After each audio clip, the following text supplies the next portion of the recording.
You have 46 chromosomes. Every other great ape, the chimp, the gorilla, the orangutan, has 48. Somewhere in our past, two of them fused into one, and no one can say who did it or why. Now here is the part that should not be possible. A Sumerian clay tablet, written for healers more than 4,000 years ago, seems to name that exact joining, and it claims it wasn't an accident. It claims the gods took something out first. Nippur, southern Iraq. Near the end of the 1800s, a University of Pennsylvania dig team was working through the buried rooms of an old temple library when a worker pulled a small baked tablet out of the dirt, about the size of a postcard. 15 lines of cuneiform pressed into one side. Nobody on the dig could read it, so they did what they did with thousands of others. They boxed it, shipped it across the ocean, and filed it under a number, B14221. Then it sat in a museum drawer for almost 70 years. When scholars finally sat down with it, what came off the clay was almost a letdown. It was a list, 15 short entries, each one a recipe. Crush this root, mix it with beer. Grind the seed of a certain plant and strain the powder into oil. Spread the paste on the skin. Most of the items were plants. A few were minerals. A few came from animals. Salt, river clay, the shell of a turtle, the sap of trees. The steps were plain and dry, the way a recipe card is dry. And one thing was missing from all of it. There were no gods in the text. No prayers, no spells, no demons to drive out, no names of power to chant over the sick. That missing piece is the strange part, because almost every other medical text from the ancient Near East is full of ritual. Healing, to most of these peoples, meant fighting the spirits that caused the sickness. This tablet skips all of that. It reads like a pharmacist's notes. What to use, how to prepare it, where to put it, nothing more. The man who made it famous was Samuel Noah Kramer, the scholar who spent his life pulling stories out of that exact set of tablets. A chemist named Martin Levy went through the actual materials, the plants and salts and saps, and checked what they would have done to a body. Between them, they worked out what they were holding.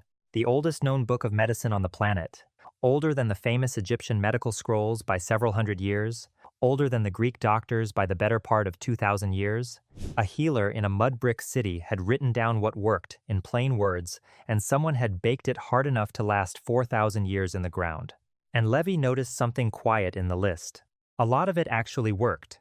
One recipe tells the healer to wash the sick part of the body with beer and hot water before treating it, which is close to the best wound wash a person could manage, with no soap and no idea that germs exist. Salt turns up again and again, and salt pulls water out of a wound and slows the things that make it rot. Some of the tree saps the recipes call for have a real, mild, drying and cleaning effect on broken skin.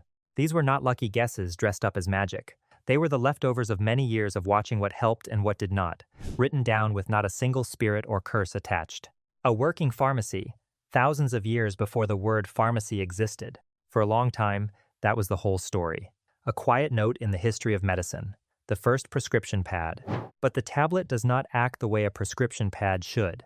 The 15 entries are not all the same. Some are clean little recipes you can follow start to finish. A few are damaged, broken across the chipped edge of the clay where pieces have flaked away. And then there is the line that does not read like a cure at all.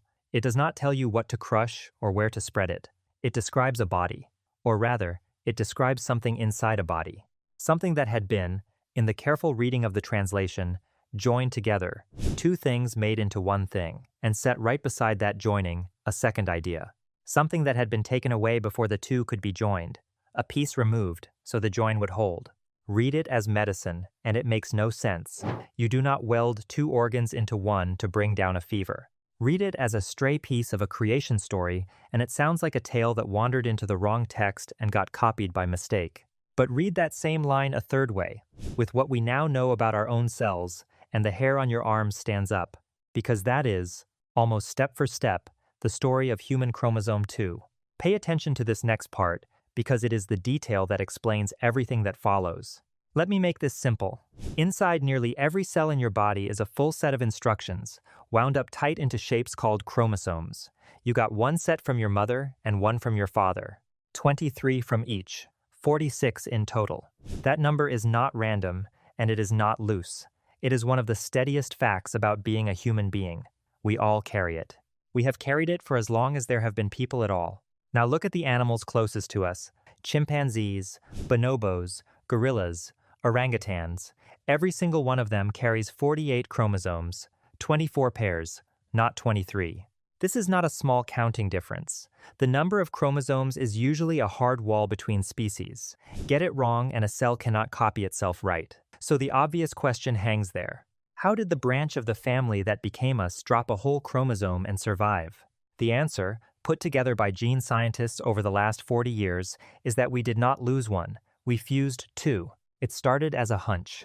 In 1982, two researchers named Yunus and Prakash lined human and ape chromosomes up side by side under a microscope and stained them so the bands showed. The bands are the dark and light stripes that run across a chromosome like a barcode. They saw that human chromosome 2 looked exactly like two separate, shorter ape chromosomes stacked end to end. The barcode matched. It was as if someone had taken two ape chromosomes and welded them nose to nose into one long human one. A good hunch is not proof. The proof came 9 years later from a research team publishing in the Proceedings of the National Academy of Sciences in 1991. And the proof is the part that should keep you up tonight. Every chromosome has caps on its ends. Think of them like the little plastic tips on a shoelace. They are made of a short pattern of genetic code, the same handful of letters over and over, and that pattern only ever belongs at the very tips. It is how the cell knows where a chromosome stops.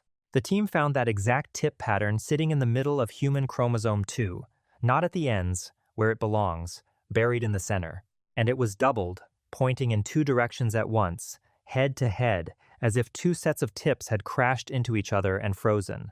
There is only one normal way that happens. Two chromosomes that each had their own caps ran into each other end to end and locked together, and the caps that used to mark their ends got trapped inside the seam.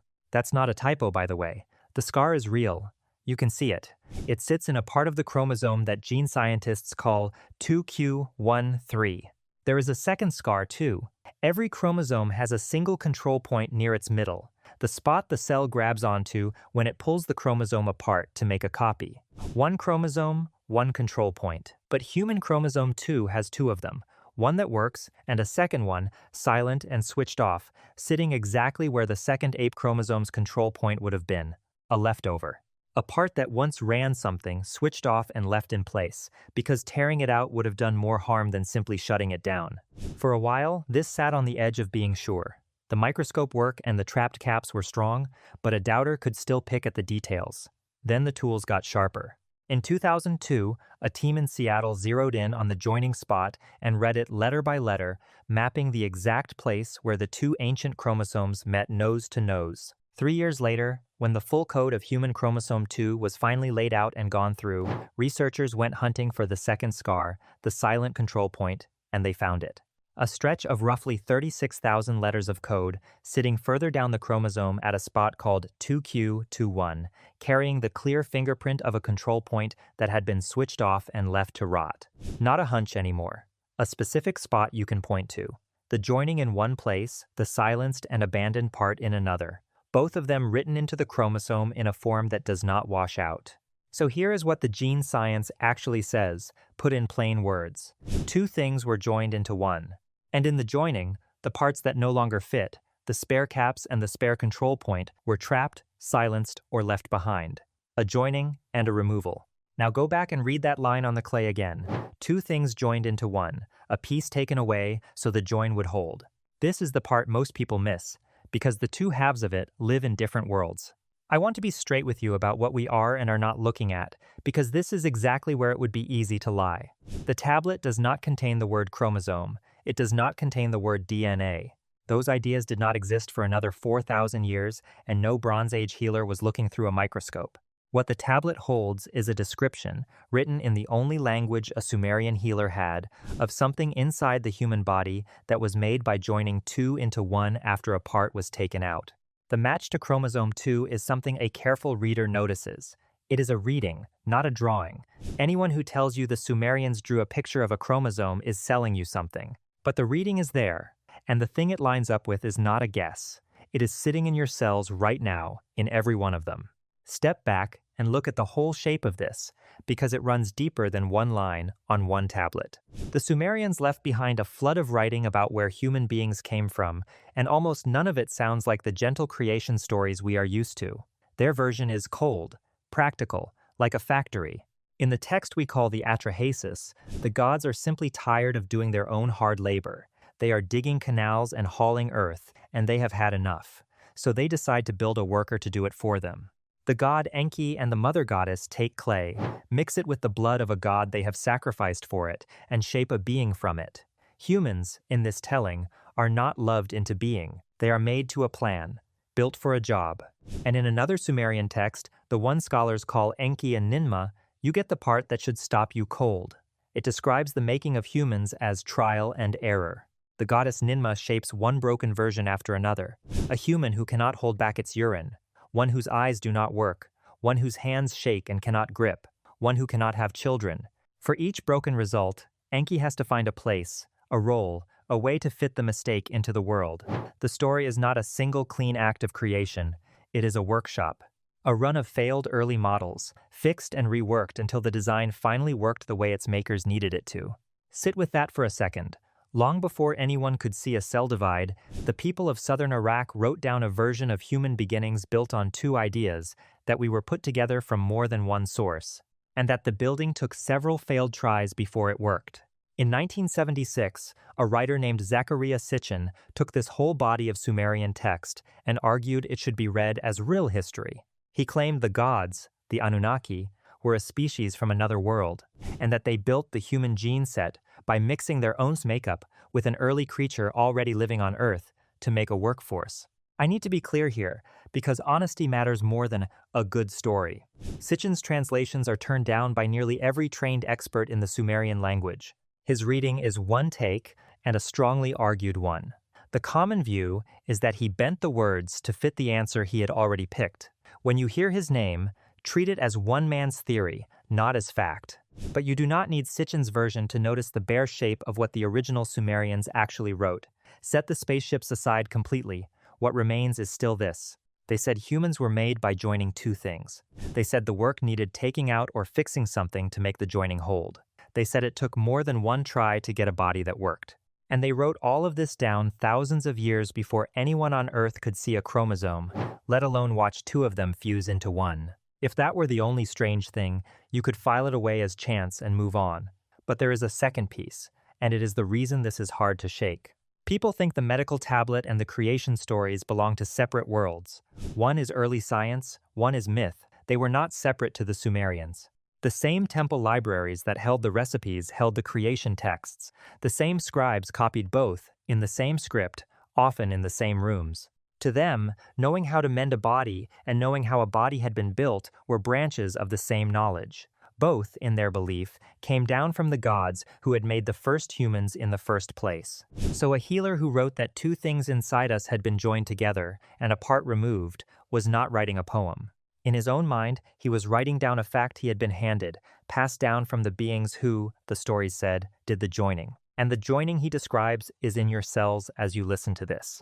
You would expect someone to have linked these two things long ago. For the most part, no one did. The medical tablet belongs to the historians of medicine. The chromosome 2 joining belongs to the gene scientists. The two groups almost never read each other's work. The match has been hiding in plain sight, split across two libraries that never compare notes. Now, before this gets away from us, I owe you the hard objection, because there is one, and it is real, and pretending it isn't would be a cheat. The joining of human chromosome 2 is old. The seam in the middle of that chromosome has been drifting and changing for a very long time, and gene scientists use how much it has drifted to guess when the joining happened. The newest careful guess puts it somewhere around 900,000 years ago, with a range that stretches from a few 100,000 years to well over 1,000,000, and some older studies push the top end further still. Either way, the event is old. It happened long before Sumer, long before the first farmer, the first city, the first written word. By the time a scribe in Nippur pressed those 15 lines into wet clay, the joining was already a finished, hidden fact, buried in every human cell and impossible to see without tools that would not exist for another 4,000 years. So a Sumerian healer could not have watched it happen. He could not have tested for it. There is no Bronze Age tool that shows a fused chromosome. On the timeline alone, the idea that this tablet records something its writer saw with his own eyes falls apart. But notice what that objection does not do. It does not make the match go away. If anything, it sharpens the question instead of answering it, because the puzzle was never how a Sumerian saw a chromosome. The puzzle is why this one description, out of all the creation stories a Bronze Age people could have been handed, happens to land on the single strangest true fact about the human body. Other origin stories say a god breathed life into dust, or spoke us into being, or shaped us from dirt and walked away. Fuzzy, broad pictures. This one says two were joined into one, and something was removed to make it hold. That is not a soft, dreamy picture. That is, in its bones, the exact thing that makes our genes set different from every ape alive. Of all the things to get right, the tablet got that one. So how does a fact older than civilization end up written on a clay tablet in a city of mud brick? The Sumerians themselves would have pointed to the answer without missing a beat. They never claimed to have figured out how humans were made. They claimed they were told. By the same beings their texts say did the making. Take them at their word for a moment, and the tablet stops being a record of something seen. It becomes a record of something handed down. A piece of handed-down knowledge, copied from older tablet to newer tablet across so many generations that the scribes pressing it into clay no longer knew what it meant. They simply knew it was true, and they kept it. The way you might keep a phrase in a language your family stopped speaking long ago, carrying it forward without knowing exactly what it says. That is the part we cannot test. There is no way, with what survives, to prove a line of clay carries a memory older than the people who wrote it down. The tablet does not tell us where its information came from. It states the thing, flatly, the way it states a recipe for a skin paste, and then it moves on to the next entry as if none of it were special. What we are left with is a small, sharp, stubborn puzzle, a real record sitting in a real museum, a real and very strange fact about your own body, and a match between the two that no one has been able to fully explain away. The tablet does not care which answer is right. It has been in that drawer for more than 100 years, and it will stay there. You can look up its number, B14221. You can read the translations for yourself. The line is there, sitting between a recipe for a paste and a cure worn to dust on the broken edge of the clay. A person reading it without knowing what to look for sees 15 recipes and nothing else. But you have 46 chromosomes. Every ape relative you will ever see has 48. The reason for that difference is 2 chromosomes joined into one, with a spare cap and a spare control point silenced and left behind in the seam. It happened close to 1 million years ago, in an ancestor whose name and face are gone. No name, no bones, no record of who or why, except, maybe, 15 lines of cuneiform pressed into clay by a healer who wrote that the gods joined 2 into 1 and took something out first.